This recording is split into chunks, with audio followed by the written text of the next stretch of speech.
बिस्मिल्लाहिर्रहमानिर्रहीम। अस्सलाम वालेकुम। मैं हूँ आसिफ और आप देख रहे हैं आसिफ फूड एंड टेस्ट। तो आज मैं आपके लिए मटन पुलाव की ऐसी रेसिपी लेकर आया हूँ कि जिसकी खुशबू पूरे मोहल्ले में फैल जाएगी और एक एक चावल का दाना अलग अलग होगा। और कौन सी गलतियाँ आप करते हैं जिससे आपके चावल टूट जाते हैं, जुड़ जाते हैं, हलवा बन जाते हैं, और कौन सी ऐसी खास बातें हैं जो आपको पता होनी चाहिए ताकि आपके चावल निखरे निखरे बने।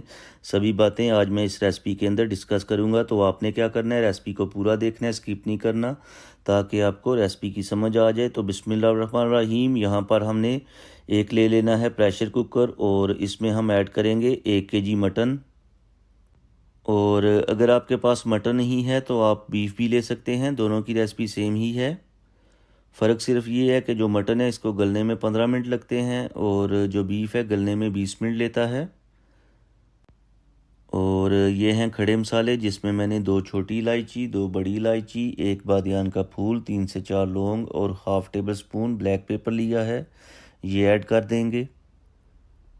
और ये है हमारे पास तेज़ पत्ता, ये ऐड करेंगे। एक दालचीनी स्टिक ऐड करेंगे। सौंफ ऐड करेंगे 1 टेबल स्पून। और अगर आप खुश्क धनिया साबुत वाला ऐड करना चाहते हैं तो वो भी आप ऐड कर सकते हैं।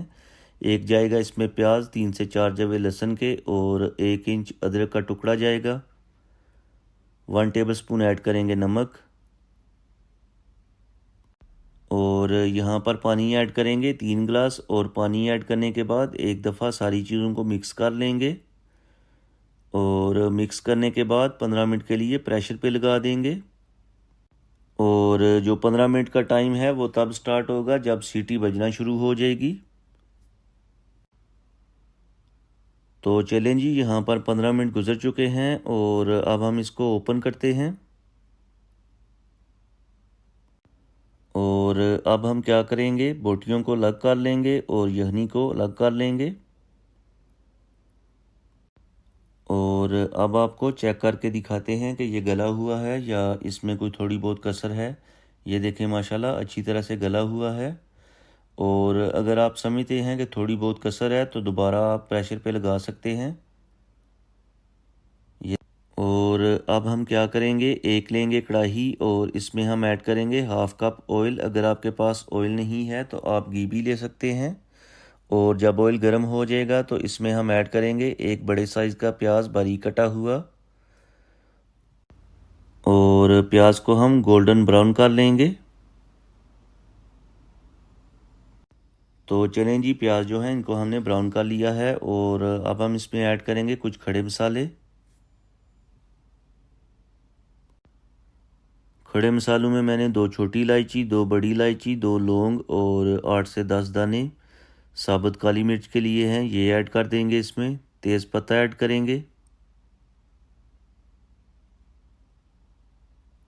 और ये है हमारे पास 1/2 टेबल स्पून साबुत ज़ीरा, ये ऐड कर देंगे।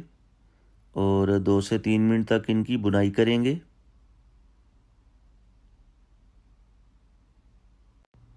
और 2 से 3 मिनट तक भुनाई करने के बाद इसमें हम ऐड करेंगे 1 टेबल स्पून अदरक और लहसुन का paste.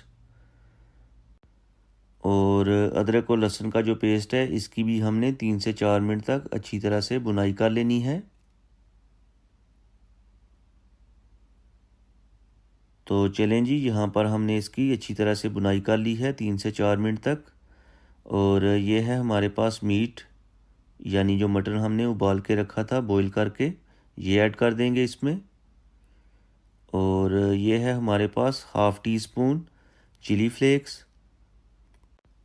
Half teaspoon black pepper और हाफ़ टी स्पून धनिया पाउडर ऐड करेंगे।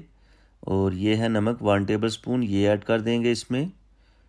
और नमक हस्बे ज़ायका है, आप ज़्यादा या कम कर सकते हैं। और नमक को हम कम ऐड करेंगे, अगर हमें ज़रूरत पड़ी तो बाद में हम ऐड कर लेंगे। और अब हम इसमें ऐड करेंगे 2 टेबल स्पून दही। और दही जो है इसकी भी हमने 3 से 4 मिनट तक अच्छी तरह से भुनाई कर लेनी है। और जितनी आप अच्छी बुनाई करेंगे टेस्ट उतना ही अच्छा आएगा। तो यहाँ पर हमने दही की अच्छी तरह से बुनाई कर ली है। और अब हम इसमें ऐड करेंगे एक बारीक कटा हुआ टमाटर। और ये है ग्रीन चिली, ये ऐड कर देंगे 3 से 4, और इनको हम 1 से 2 मिनट तक कुक करेंगे। तो यहाँ पर 1 से 2 मिनट गुजर चुके हैं और ये वो यखनी थी जिसको मैंने छान लिया था और इसके जो खड़े मसाले थे उनको मैंने बाहर निकाल लिया था।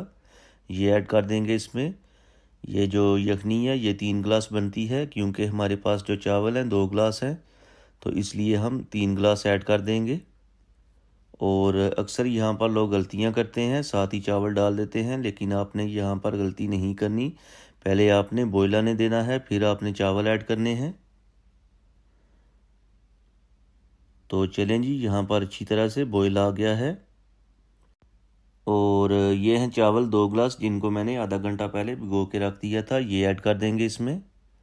और ये बासमती राइस है, ये आपने लेने हैं, आपने सेला नहीं लेना, इससे जो पुलाव है अच्छा बनता है। तो यहाँ पर आपने हल्के हाथों से एक दफ़ा मिक्स कर लेना है और इस स्टेज पे जाके आप नमक वगैरह जो है चेक कर सकते हैं। अगर कोई कमी बेशी है तो वो आप इसमें ऐड कर सकते हैं। और फ्लेम को आपने हाई कर देना है ताकि जो पानी है अच्छी तरह से ड्राई हो जाए। और यहाँ पर अहम स्टेप, अक्सर लोग दम लगा देते हैं लेकिन आपने दम नहीं लगाना। यहाँ पर दम लगाएंगे तो चावल नीचे से गल जाएंगे, पप्पा बन जाएंगे। जब तक पानी ड्राई अच्छी तरह से नहीं होता आपने दम नहीं लगाना। तो ये देखें माशाल्लाह पानी जो है अच्छी तरह से ड्राई हो चुका है और अब हम 10 से 12 मिनट के लिए ऊपर से कवर करके दम लगा देंगे। फ्लेम को हमने बिल्कुल ज़ीरो कर देना है। तो यहाँ पर 10 से 12 मिनट गुजर चुके हैं, कवर हटाएंगे। तो माशाल्लाह ये देखें पुलाव हमारा तैयार हो चुका है और आप देख सकते हैं जो चावल हैं बिल्कुल अलग अलग हैं, कोई भी दाना आपस में होता है ना कोई जुड़ा है, वो बिल्कुल भी नहीं जुड़ा, क्योंकि मैंने जो आपके साथ स्टेप शेयर किए हैं उनको फॉलो करके मैंने ये पुलाव तैयार किया है। और माशाल्लाह कोई भी दाना जो है आपस में जुड़ा हुआ नहीं है और ज़बरदस्त किस्म की खुशबू आ रही है, आप भी ज़रूर ट्राई कीजिएगा। और ये देखें, एक दफ़ा आपको करीब से करके दिखाता हूँ। माशाल्लाह बिल्कुल जितने भी दाने हैं चावल के बिल्कुल सेपरेट हैं। होता है ना कि कोई भी कमी बेशी रह गई हो, ये आप देख सकते हैं। तो चलते हैं फाइनल लुक की तरफ। तो ये देखें माशाल्लाह फाइनल लुक, पुलाव हमारा तैयार हो चुका है, आप भी ज़रूर ट्राई कीजिएगा। और अगर आपको मेरी आज की रेसिपी अच्छी लगी है तो लाइक करें, शेयर करें, चैनल पे नए हैं तो प्लीज़ चैनल को सब्सक्राइब कर लें, वीडियो को लाइक कर दें और प्यारा सा कमेंट करके बताएं कि आपको मेरी आज की रेसिपी कैसी लगी है। और मुझे दीजिए इजाज़त, अगली वीडियो तक अल्लाह हाफिज़।